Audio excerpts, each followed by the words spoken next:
안녕하십니까, 조이쌤의 공부톡톡입니다. 좋아요와 구독 땡큐. 자, 요즘에 중간고사가 끝난 시간인데요.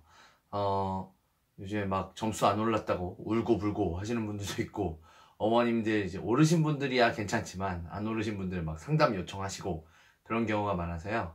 오늘의 방송은 너의 점수가 오르지 않는 이유, 우리 딸, 우리 아들의 점수가 오르지 않는 이유에 대해서 말씀드려보도록 하겠습니다.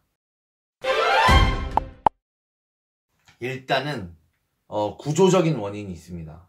구조적인 원인. 구조적인 원인이 뭐냐면, 원인은 시험 문제라는 겁니다. 시험 문제가 원인이다. 시험 문제 때문에 우리 아이의 점수는 올라가지 않는다. 내 점수는 올라가지 않는다. 왜 그러냐?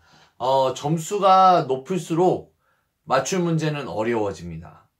이거 선생님 무슨 당연한 얘기를 하십니까? 당연히 점수가 높을수록 맞출 문제가 어려워지겠죠. 이게 이해하시는 거랑 실제로 공부에 적용하시는 거는 굉장히 다른 문제입니다. 자, 예를 들어볼게요. 영어의 경우 20점은 한 번으로 찍으면 맞출 수 있겠죠. 오지선다니까. 그러면 50점을 맞는 친구는 그래도 책은 3단원 정도 다 이렇게 훑어보고 무슨 내용이 있구나, 잘 이해는 안 되지만 이런 내용인가 보다 하는 것까지 읽는데 걸리는 시간 대략 5시간이라고 생각해 봅시다. 그러면 50점을 만드는데 5시간이 걸리는 겁니다.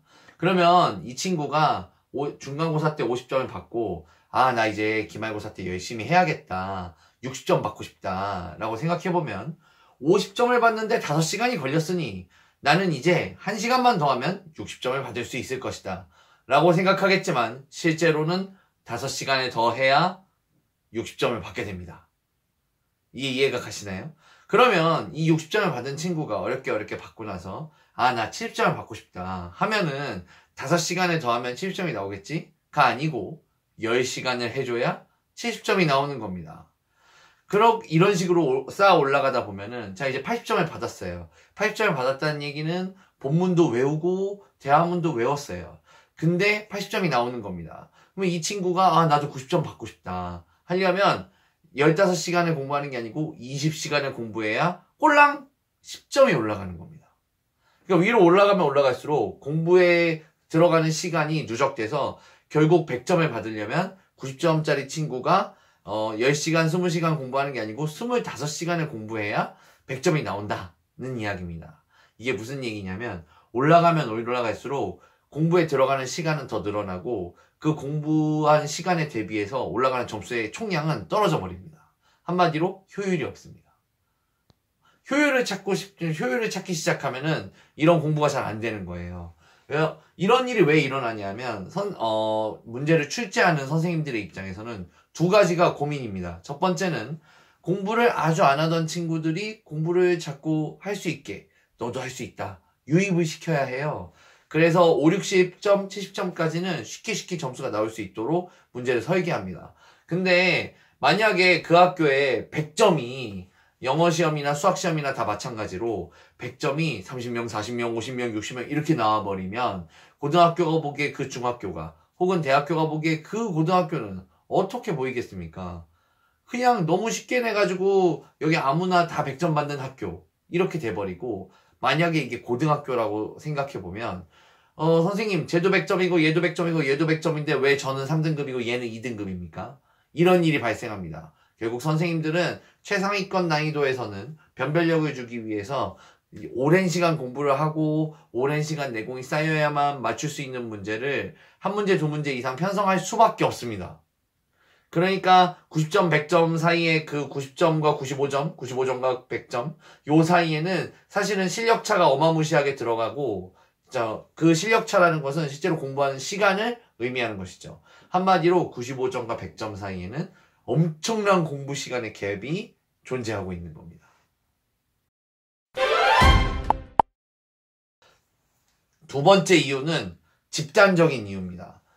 보통 이제 아까 말씀드린 문제의 구조적인 이유는 절대평가에 적용되는 이야기였다고 하면은, 지금 말씀드리는 집단적인 이유는 상대평가에 조금 더 타겟이 맞춰져 있는 말씀을 드리려고 하는데요. 원인은 경쟁자라는 겁니다. 경쟁자한테 문제가 있어요. 자, 상대평가는 이제 등급을 얘기하겠죠. 이 얘기는 뭐냐면 등급이 높으면 높을수록 경쟁자의 레벨이 같이 높아지는 겁니다. 자, 예를 들어 내가 5, 6등급이었을 때 같은 점수대 아이들이 시험 공부를 거의 안 했어요. 아니 얘네들은 시험 기간인데도 시험 공부를 이렇게 안 하나? 라고 해서 내가 시험 공부를 조금 하면 이제 5, 6등급이 되는 거죠. 그래서 이제 3, 4등급이 됐어요. 그러면 3, 4등급이 되고 나서 주변의 아이들을 보니까 다 학원에서든 뭐든 기본 정도는 다 하고 있는 겁니다. 그러니까 제가 하던 방향대로 5, 6등급일 때는 내가 기본 정도 하면은 3, 4등급까지 올라왔는데 3, 4등급 되니까 얘네들이 다 기본 정도는 하고 있으니 내가 등급을 더 올리려면 기본보다 더 대단한 걸 해야 돼요. 이 기본만 하고 있는 것, 이런 친구들을 더 뚫고 올라가려면. 그럼 2등급인, 이렇게 해서 2등급인 친구가 됐어요. 2등급 친구가 돼서, 야, 막 미치도록 쓰러지기 직전까지 나는 하고 있습니다. 막, 나 2등급인데 1등급 너무 하고 싶다.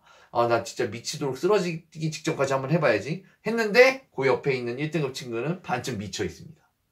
이미 미쳐 있어요. 그러니까, 등급이 올라가면 올라갈수록 상대평가에서는 당연히 경쟁자는 나보다 훨씬 더 오랜 시간 공부했고 더 먼저 더 어렸을 때부터 공부를 시작하였고 나보다 효율도 더 좋고 요령도 있고 그럴 수밖에 없습니다. 그런 친구들을 이기고 올라가야 되니까 아무리 공부를 해도 등급이 잘 안 올라가는 겁니다. 마지막으로 말씀드리고 싶은 거는 개인적 이유입니다. 이 얘기는 뭐냐? 너의 성적이 올라가지 않는 이유는 바로 너다. 자, 어머님들은 다 이걸 기대하셨죠. 근데 실제로는 저는 앞에 있는 두 가지를 더 말씀드리고 싶었던 건데요. 어쨌든 자, 개인적인 이유입니다. 공부를 아무리 해도 성적이 올라가지 않는 세 번째 이유, 개인적인 이유입니다. 원인은 바로 너다. 자, 이거는 공부 방법에 대한 말씀을 드리려고 하는 건데요. 학생들이 점수를 올리고 더 올리고 싶어 하면서 계속 같은 방식으로 공부하는 경향이 많습니다. 자, 예를 들어 볼게요. 영어를 예를 들어 봤을 때 어떤 친구가 본문을 다 외우고 문제집 한 권을 풀어서 중간고사에서 80점을 받았어요. 그런데 이 친구가 기말고사 때 더 열심히 하겠대요. 엄마한테 85점, 90점을 받고 싶대요. 그러면서 이 친구가 뭘 하냐면 본문 외우고 문제집 한 권을 풉니다. 그럼 똑같잖아요. 본문 외우고 문제집 한 권 풀어서 80점을 받았는데 자기는 점수를 올리고 싶다고 하면서 본문 외우고 문제집 한 권을 풀고 있습니다. 그러면 점수가 오르지 않겠죠. 자, 그래서 이런 것들을 극복하려면 학생들이 생각을 해야 돼요. 어머님이 같이 학생과 앉아서 혹은 학생이 이 유튜브를 보고 있다면 학생 직접 생각해 보셔야 됩니다. 똑같은 방식으로는 점수가 올라가지 않아요. 똑같은 방식으로 계속하고 있는데 어떻게 점수가 올라가겠어요? 무언가를 바꿔야 합니다. 그래서 문제집을 늘려야 하나? 그리고 내가 틀린 문제가 프린트에서 나왔나? 그럼 본문 외에 프린트도 외워야 하나? 혹은 나보다 잘하는 애들은 도대체 뭘 하고 있는지 여러분들이 면밀하게 관찰하셔야 됩니다.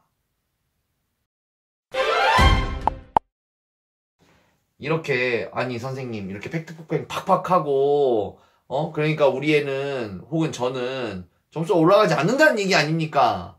이렇게 되죠. 저는 세팅을 바꾸셔야 된다는 겁니다. 성적을 올린다는 게 간단한 일이 아니라는 걸 일단 아셔야 됩니다. 어머님이나 학생이나 간단한 일이 아닙니다. 구조적으로도 그렇고 상대적으로도 그렇고 그리고 개인적으로도 그렇습니다. 간단한 일이 아니라는 걸 반드시 아셔야 됩니다. 간단하게 열심히 하면 성적이 오르겠다는 생각을 하지 마세요. 어머님도 학생도. 그러면 첫 번째, 구조적인 원인을 돌파하려면 즉 올라가면 올라갈수록 시험 점수가 올라가면 올라갈수록 맞출 문제가 어려워지는 문제를 극복하려면 여러분들이나 어머님이나 꼭 아셔야 될 거, 효율을 찾아서는 안 됩니다. 효율을 찾으면 안 됩니다. 공부는 효율로 하는 게 아닙니다. 내가 저 비용을 들여서 많은 점수를 뽑고자 하는 건 80점까지나 될랑말랑 하는 겁니다. 진짜 90점, 100점들은 완전 비효율적인 공부들을 하고 있어요. 본문을 외운다든지, 대화문을 외운다든지, 프린트를 외우고 있다든지, 아니면 암기 과목이면 옆에 조그만 글씨까지 막 외우고 있다고요. 점수가 올라갈수록 시간적 손해는 당연히 막심한 겁니다. 시간적 손해를 가지고 여러분들이 공부를 하냐 안 하냐 이거를 이렇게 하는 게 과연 옳은가? 옳습니다. 공부는 항상 옳은 거예요. 그래서 효율을 찾으면 안 됩니다. 제가 예전에 가르쳤던 학생이 공부를 잘 안 하던 학생인데 이제 3단원 정도 시험을 보다가 2단원을 다 외웠어요. 문제도 다 풀고 시간이 엄청 많이 들었고 너무 힘들었어요. 이제 1단원이 남아있는 겁니다. 근데 이 친구가 이제 멘탈 파워가 끝났어요. 완전히 고갈됐고 이제 정신력도 없고 하고자 하는 의도가 완전히 욕구가 바닥에 떨어졌는데 이 친구가 막 책에다 낙서하고 있는 거예요. 지금 포기하면 여태까지 한 것이 너무 아깝다. 이런 걸 하고 있는 거예요. 정말로 비효율적이죠. 정말로 비효율적인데 이렇게 해야만 점수가 나온다는 겁니다. 또 한편으로 제가 학생 때 저희 반에 전교 2등 학생이 있었는데 이 친구가 도덕시험, 윤리시험이었는데 책은 안 보고 책 윤리시험 보는 날 아침에 책 옆에 조그만 사진에 있는 설명을 막 밑줄을 긋고 있는 거예요. 그래서 야 임마 이런 게 나오겠니? 선생님이 여기 중요하대. 여기 밑줄 긋고 이거 나올 거라더라. 이렇게 얘기했거든요. 제가 주제가 넘었죠. 저보다 한참 공부 잘하는 학생이었는데 근데 놀랍게도 그 친구가 밑줄 긋고 있던 게 나왔습니다. 전교에서 2명 맞췄어요. 그 친구랑 저랑. 그래서 제가 맛있는 걸 사줬는데 실제로는 공부 잘하는 학생은 제가 짚었던 중요한 부분은 다 외우고 있었던 겁니다. 그래서 아주 비효율적인 부분들을 공부하고 있었던 거죠. 그래서 진짜 어려운 문제를 맞추고자 한다면 정말 고득점을 받고 싶다고 생각한다면 효율을 생각해선 안 된다.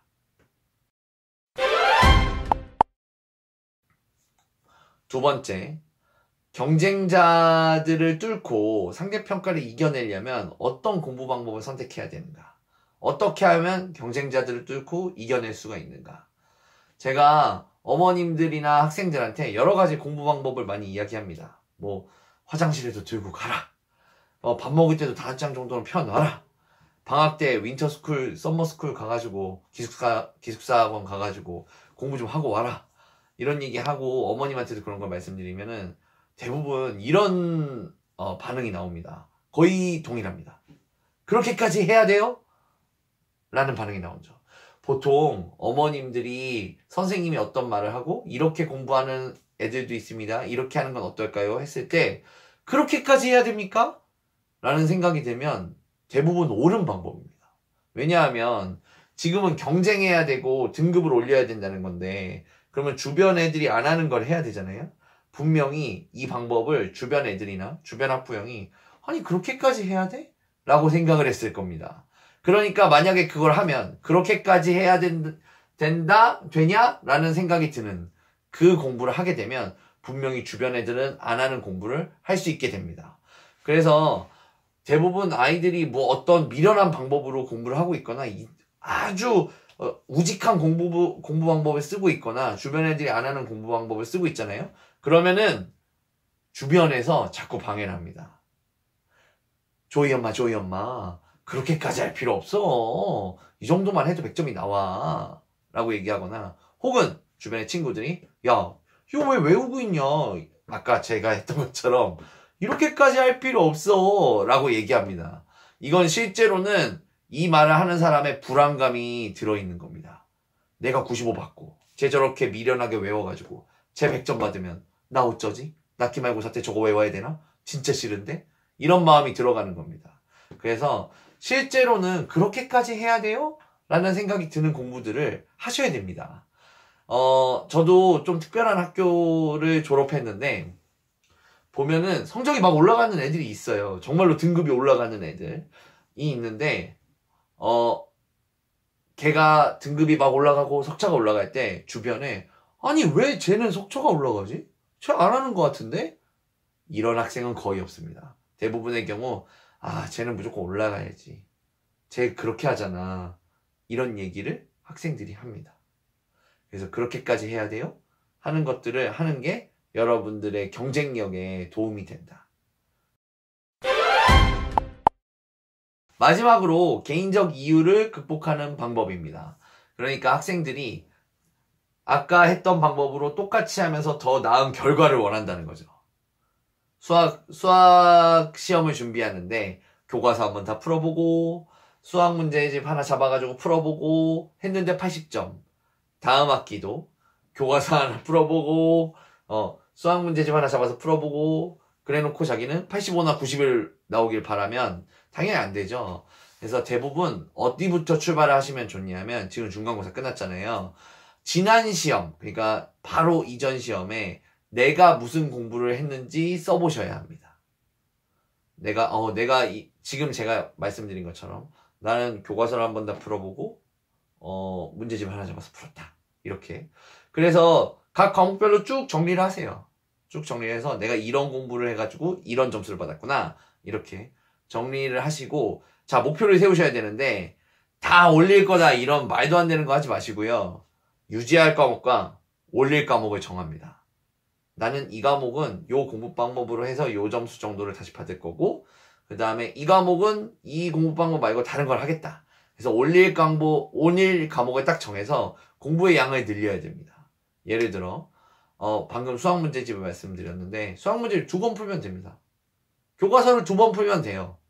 그렇게 해서 공부의 양을 늘려보시고 만약에 공부의 양을 늘려도 소용이 없을 것 같다 혹은 소용이 없었다 라고 하시면 방법을 바꾸셔야 됩니다.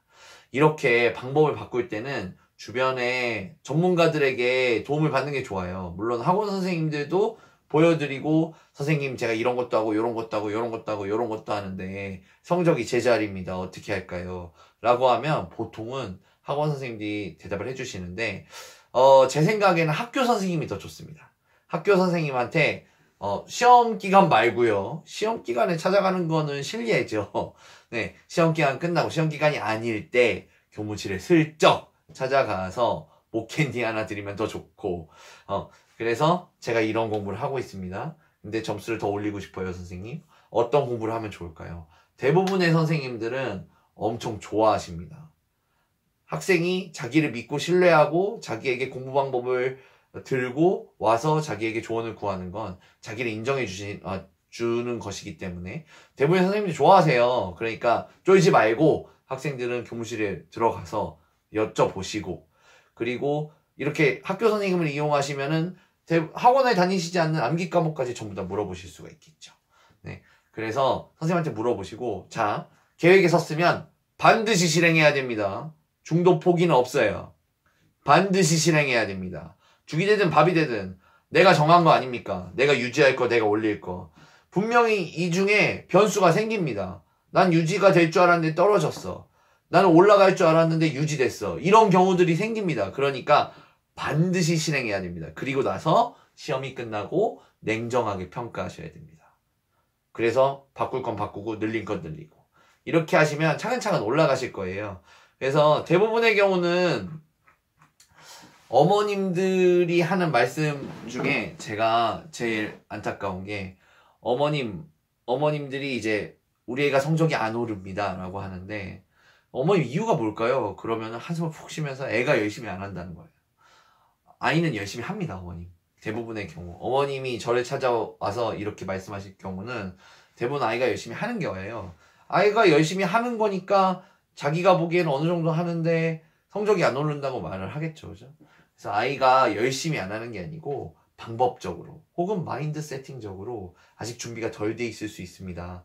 그러니까 어머님이나 아이나 성적 올리는 게 굉장히 어려운 일이라 공학적인 접근이 필요하다라는 걸 이해하시고 잘 준비하셔서 기말고사, 중간고사, 다음 시험 꼭 잘 보시길 바랍니다. 지금까지 조이쌤의 공부톡톡이었습니다. 좋아요와 구독 땡큐.